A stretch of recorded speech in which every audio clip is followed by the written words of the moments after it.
It was a silent night in 2003. In a dark corner of Guantanamo Bay prison, a faint sound of the adhan echoed, Allahu Akbar, Allahu Akbar. Terry Holdbrooks, an American military guard, paused in confusion. He saw prisoners in chains, making wudu with cold water on the rough ground, standing up for prayer. Even in a place filled with darkness, isolation, and torture, they bowed in front of Allah with peace, focus, and submission. Terry thought to himself, I have everything, freedom, wealth, power, but where is peace? And these men, chained, but free in their hearts. One day, Terry mockingly said to a prisoner, You really think God will hear your prayers? You're in chains, the prisoner gently replied. Chains can hold hands, not the heart. Terry fell silent. Days later, another incident shook him. A prisoner was brutally mistreated, fed dirty food, and forbidden to pray. Terry expected him to scream, curse, maybe rebel. But that night, the prisoner raised his hands and prayed. Oh Allah, guide these guards. Terry's heart began to melt. Who are these people? They hold no hatred, only patience and love. One day, a prisoner handed him an English translation of the Quran.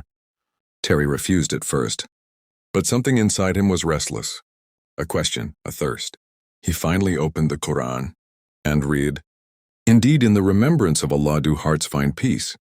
Quran Glasdorpan. Terry froze. This is what I've been searching for all my life, peace.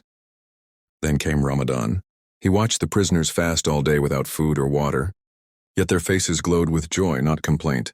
He asked, Why do you do this? One smiled and said, Because this brings us closer to our Lord. In hunger and thirst, we feel His presence. Sometimes Terry saw prisoners teaching each other Quran. Sometimes one would rise in the middle of the night for tahajjud, prostrating in the dark, whispering to his Lord. Many nights tears filled Terry's eyes. These men, the world calls them terrorists. To me, they look like friends of God. And then one night something changed. A quiet night in prison.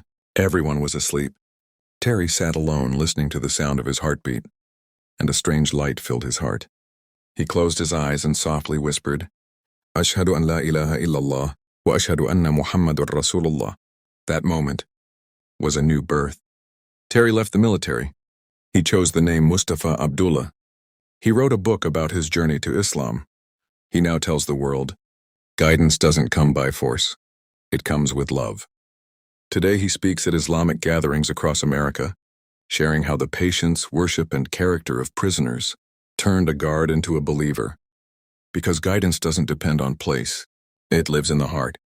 And Allah guides whom He wills, when He wills, how He wills.